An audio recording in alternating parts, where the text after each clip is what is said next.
Oslo, in the middle of the street, Oslo. Look at my setup, it is neat. Well, actually it's messy, but it's cool. Hey you guys, it's Dani, and welcome back to another video. I'm in Oslo right now, which is really nice, but I'm not gonna lie, I do miss Copenhagen. I've always been, honestly, pretty resistant towards positive thinking and positive focus. From one perspective, I know that positive thought is important, but at the same time, thinking more pessimistically has been safer for me. So to me, positive focus often seemed like a dismissal of my reality, of how I feel. It was really hard being in a place where it felt like all I could see was where I was being rejected. All I could see is where there was more hurt. All I could see is how things wouldn't work out for me. All I could see is all of this negativity, when so badly there were so many things that I wanted so deeply, and yet it felt like life would just never give me a break. And as I've been on this journey, which in the past, I called this spiritual whatever journey this spiritual awakening, self-awareness / self-love, healing / being your most authentic self journey, TM. And recently I have found the perfect name for it, which is the journey of well-being. Oh, what I love about this definition is it's clear, it's concise, it's pretty obvious what it means, it's focused on the positive, it's focused on the now of being well. So anyways, on this journey of well-being, I have recently discovered something that I guess I already knew, but now I really feel like I understand it at a much deeper level than I ever have before. And that is to focus more on what you want, and to focus more on what you like. And I think what's so freaking hard about this is the fact that, when you're kind of already wired to perceive your reality in a specific way, it's a lot harder to kind of shift to a new point of focus, to shift to a new dimension of thought. If you're used to looking for rejection, if you're used to looking for the things in your life that don't feel good so that your mind can almost prepare itself for hurt, or try to, pre-plan a route to avoid pain, then there's something about that feels a little safer. But then you're constantly living in a state of worry and hypervigilance and anxiety, and then trying to go through all these loopholes in your mind and trying to kind of figure out, what the hell is going on? Why am I still not happy? How do I make myself happy? Not realizing that your whole approach to achieving happiness is a huge part of what's making you unhappy. One of the reasons why I really like this definition of the journey of well-being is because instead of focusing on what's wrong, instead of focusing on the fact that I need to heal out of my trauma, or I need to move away from the pain, or I need to stop thinking about rejection, you focus more on, I want to feel good. I want life to be easy. When you start to flip your focus from what's wrong or what could go wrong to what feels good, what feels right, what I want, that's when you start to feel better. And what's crazy is I went through my spiritual awakening, or my awakening of well-being. I guess that's what you could call it. Awakening to the fact that well-being is truly the natural state we're supposed to be in. Does that make sense? It makes sense to me. So your opinion is invalid if it does not agree with mine. So what's crazy is over 2 years ago now, I went through my spiritual awakening, and I was like, oh my god, holy fuck. Holy fuck, I'm on this journey. Life is good, life feels good. Now I must become so self-aware to the point where I am never triggered, I'm never mad, I'm never sad, I'm never embarrassed or feel ashamed of myself. I only feel good things. So I am going to go into the pits of my mind, go into the most painful feelings and thoughts possible to try to figure out what is wrong so that I can link these pieces together and make my brain right again. So here's the thing.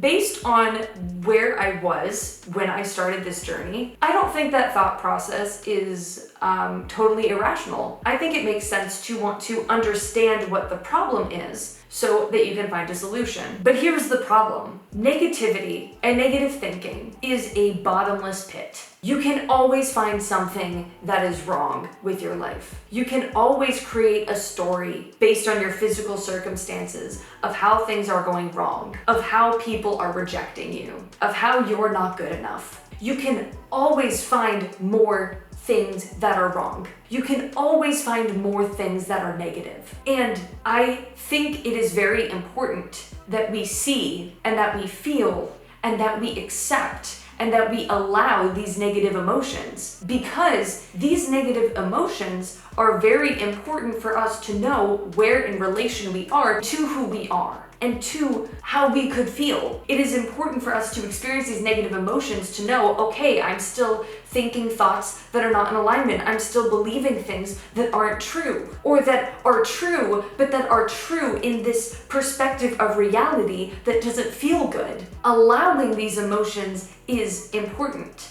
And if you are in a state where you are wallowing in it, that is okay. But I will let you know that it is possible for you to choose to start focusing on more positive things. And it's not like a switch that flips. It's not like you make this transition and suddenly you feel good all the time. It's just that once you start making this transition, once you start focusing more positively, things start feeling better and better and better because you are looking for what is working in your favor. Think of it this way. Let's operate under the assumption that the better you feel, the more in alignment you are with your authentic self. The better you feel, the more true you are to who you are. So if we operate under this assumption, imagine you are like a bowling ball and your conscience is rolling this bowling ball down a stream and there are pins, right? Imagine the universe has the bumpers up, the guardrails up. The bowling ball can either at full speed and full momentum go directly towards the center and knock down all these pins, or it might hit the bumpers a bit.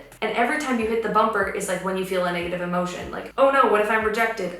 You hit a bumper. Now I feel scared. Now I feel worried. But the thing is, that negative emotion is redirecting you. It's saying, okay, this is actually not the thought that's going to lead you to knocking down all these pins. So, I mean, this is not a perfect analogy because I don't know if a bowling ball can reroute itself after it leaves the person's hand, but let's pretend you can, right? Let's pretend you're this bowling ball and you can redirect yourself. So you hit a bumper and you're like, oh, okay, I can use this as kind of a tool to find my alignment, to find what feels good. Or you're like, oh no, I just felt a bad thing. And then you hit a bumper again and hit it again and hit it again. And the thing is, you're still going to head towards these pins because you're still headed in that direction simply by wanting to knock down these pins. But every time you hit a guardrail, your momentum is slowed. Hello, it is Editing Dani here, or actually it was Dani who did a meditation and realized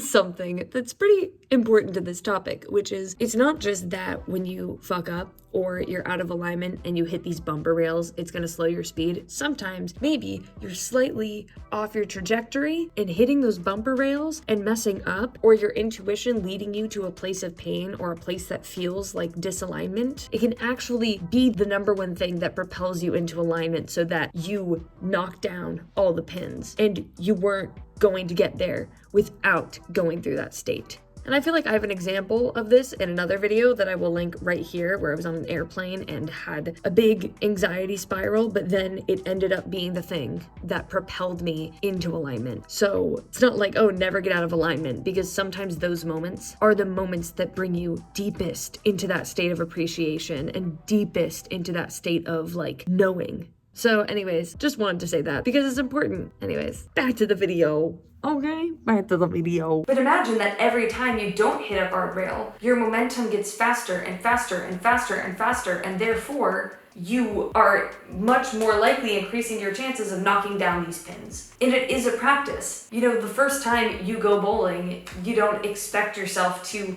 hit strikes every time. You know that you're gonna get gutter balls. You can even be, pretty good at bowling and still like get in the gutter sometimes. But my point is, these negative emotions are not things that we have to suppress and are not things that we have to run away from. They are keys to show us how to get into alignment. And when we choose to focus on the more positive truth of what negative emotions and negative thoughts and negative beliefs are, then we start to be able to move towards an operating system that feels better. And when we operate with an operating system that feels better, we start to manifest and create a life that feels better. And then when bad things happen to you, you're not so focused on the fact that you were just rejected or that you just failed something or that you didn't do good enough or that people are judging you. What you're focused on is, okay, I did this thing, it didn't work out, and now I'm just moving closer towards what I do want anyway. Because if this wasn't the path of least resistance, then there's another thing. And I just built or strengthened my ability in this situation. I've learned that I can handle rejection. I've learned that I can handle unfortunate or difficult circumstances. Either way, it's all good. Anyways, over the past few weeks especially, but honestly the past few months, focusing positively has been a really, really huge help in me bettering my life and feeling better. I feel like I have more influence over my reality. I feel more empowered. I feel more confident and sure in myself. And I think it's important for us to maintain the awareness of when we may be using positivity to stifle our truth. Sometimes with positive thinking, we may think that we're thinking about what we want or focusing positively, but we're still activating the feeling in our body of worry or of fear or of rejection. And so what is still going to attract into our mind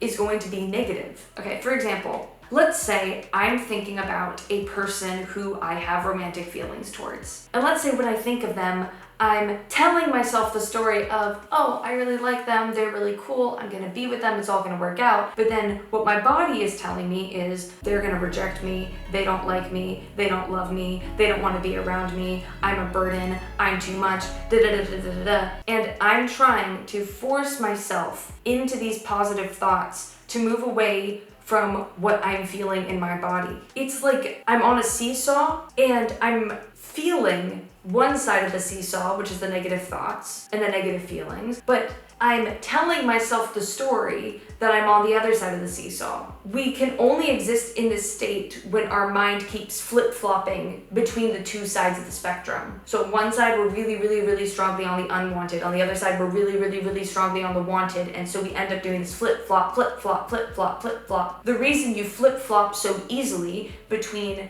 this more positive feeling perspective and this more negative feeling perspective about the same topic when you're trying to force yourself to think positively about it is because your positive feelings towards the situation are highly conditional, are highly based on things going right for you. You only feel positive about the situation if this person does not reject you. You only feel positive about the situation if this other person feels exactly the way you do. And so in some moments you're convincing yourself, oh, they like me, it's all gonna work out, it's all perfect. But then on the other side, when you do think about them rejecting you, when you do think about these more negative things, you go all the way down to the other side of the spectrum. Sometimes what can help us is focusing more on other things in our life where we have a more solid stance in a positive perspective, so that when we come back to this topic, if those negative emotions come up, we allow them to pass through us. We allow ourselves to feel them rather than getting wrapped up in the story, but then trying to force ourselves to the other side, and then we end up kind of just being emotionally thrown around about the situation. My purpose in making this video in particular is to tell you that you really do have the capacity to change the way your life feels. And it's not going to be a switch that flips